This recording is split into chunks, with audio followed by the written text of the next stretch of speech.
Hello, friends. How are you? I hope you have almost completed it this week with a great success in terms of your spiritual life, in terms of your love life, and in terms of your inner satisfaction. So, let's start the journey which we have started couple of months ago, where we tried where actually still now where we are trying to know one of the greatest masters in our existence. uh, that is, his name is Shri Ramkrishna Paramhansa Dev. So let's start at the reading so that we can explore the next part of his life. So today we are going to read First Vision of the Divine Mother. This heading itself is giving us the notion that in this part, in this chapter, we will come to know how divine met the divinity. So let's start. Silently and secretly they come into the world like a flash of lightning, survey it, and in the twinkling of an eye disappear. Few see them, fewer understand them, and still fewer follow their advice. This is the life history of most great men, prophets, seers, and incarnations in all ages and in all climes. Christ died on the cross like an ordinary felon. Of his 12 disciples, one denied him in the hour of trial. Now millions accept him as their ideal. Buddha left behind him only a handful of followers, and today, after 25 centuries, one third of the world pays him homage.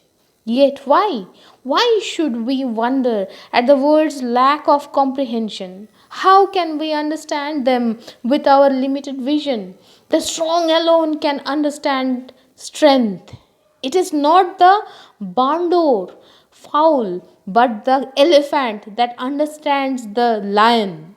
Only grandeur appreciates grandeur, and God realizes God. Though the real Christ and Buddha are in us, it is not until we realize that fact that we can envisage a Buddha or a Christ. But let the pre- but let the perception come that liberation, our bondage, virtue or vice, knowledge or ignorance, beauty or ugliness, truth or falsehood, pleasure or pain, and all the other pairs of opposites which seem so real to us are nothing but the creation of the mind. The observe and reverse of the same coin, and a change will be made in the angle of vision. A shifting of the mental focus, and the whole series of phenomena father, mother, home, me, and mine will vanish to give place to another series of phenomena, another creation, and another world to which the great ones have easy access and where they would have us dwell. We are now about to enter a new chapter in the life of Sri Ramakrishna, the beauty, grandeur, loftiness, and pathos of which will fascinate the readers as they follow step by step the progress of this eager aspirant from the early outpourings of his heart in devotion at the feet of the Divine Mother, through the period of his unquenchable thirst to see her, on to the consummation of his sadhana in the realization of God. and the establishment, or rather rediscovery, of his relation to him, a sublime achievement equaled only by that of the other great ones of the world.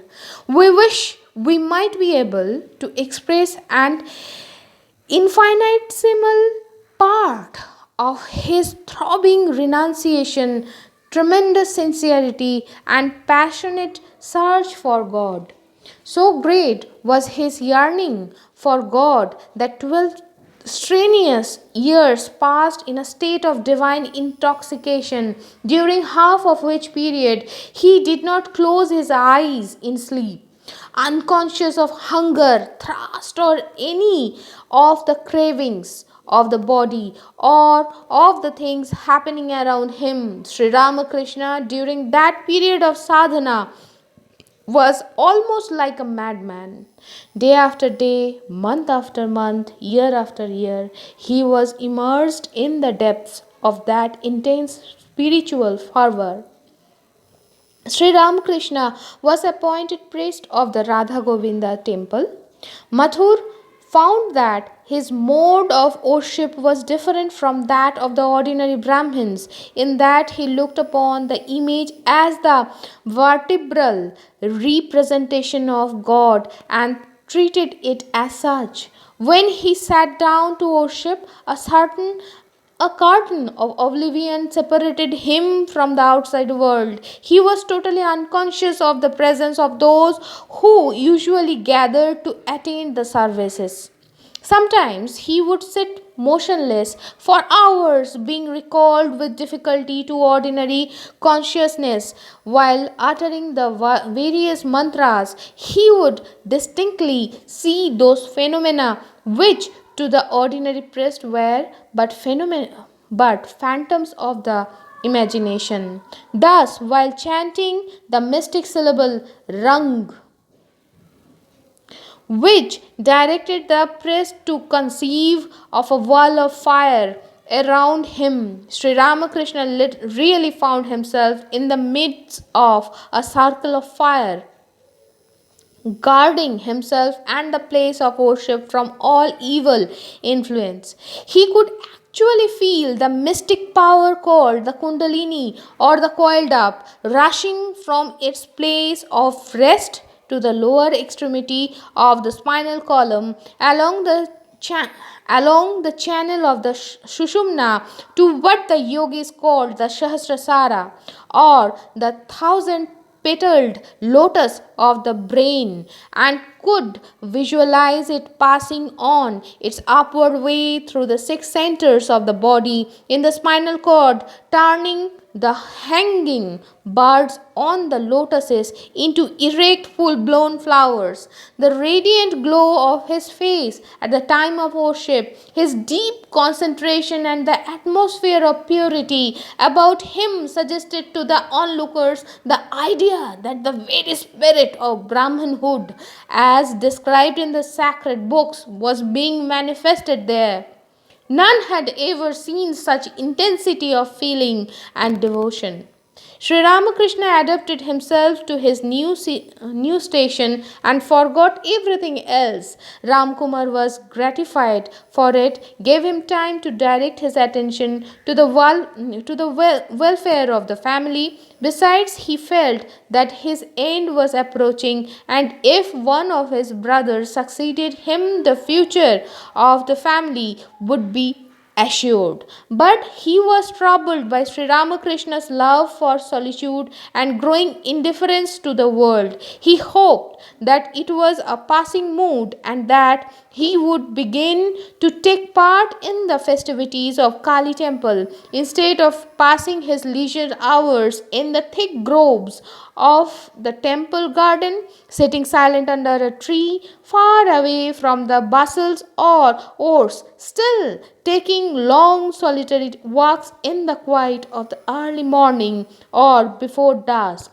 Along the banks of the Ganges, he resolved to teach him the elaborate procedure of the worship of Kali, so that later he might assume the task, as it was not considered advisable to undertake the worship of Shakti worship of Shakti or Kali without being properly initiated, Sri Ramakrishna decided to be initiated. At this time, there was a Brahmin in Calcutta named Kenaram Bhattacharya, who was noted for his devotion and experience, and Sri Ramakrishna decided to accept him as Guru. A day was fixed and the ceremony took place. It is said that as soon as the sacred mantra was uttered in his ears, Sri Ramakrishna, overwhelmed with religious fervor, gave a shout and plunged into a deep concentration which greatly astonished the Guru. From this time on, Ramkumar asked his brother now and then to take over the worship of the Divine Mother while he himself worshipped at the altar of Radha Govinda instead. Mathur noticed this and one day requested Sri Ramakrishna to take over the permanent worship of Kali. Sir, I do not know the procedure of that worship, he replied. So, how can I perform the sacred task according to the injunctions of the Shastras? But Mathur humbly said, you do not require any sastric code. Your great devotion and sincerity alone will satisfy the goddess. Whatever you offer at the feet of the mother with love, she will accept. Because of your devotion, the mother will surely manifest herself through this image. Sri Ramakrishna, touched at the implicit faith of Mathur, agreed and Ramkumar was transferred to the temple of Radha Govinda.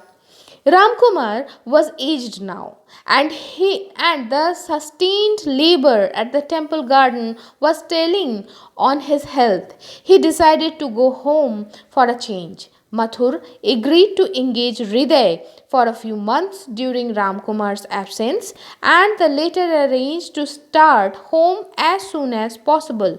But he was destined never to see his home or dear relatives again, for he breathed his last at a place a few miles north of Calcutta where he had gone on urgent business. He had served in the Kali temple of Dakshineshwar for only a year.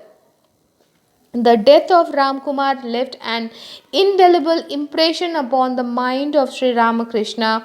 He was so young at the time of his father's death that all his filial affection was given to his elder brother. His death therefore came as a great shock to him, for it occurred at a time when his mind was in a state of upheaval, when he was fast realizing the transitoriness of the phenomenal world, and all his energies were given to the search for something that was real and imperishable.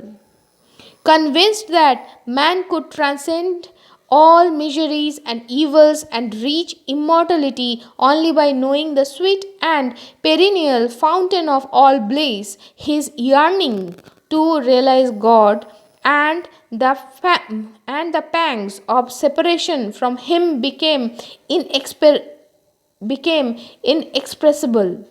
While those about him were wasting time in all sort of frivolity,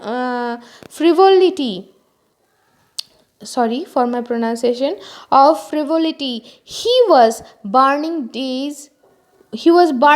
and night with this consuming thirst for God.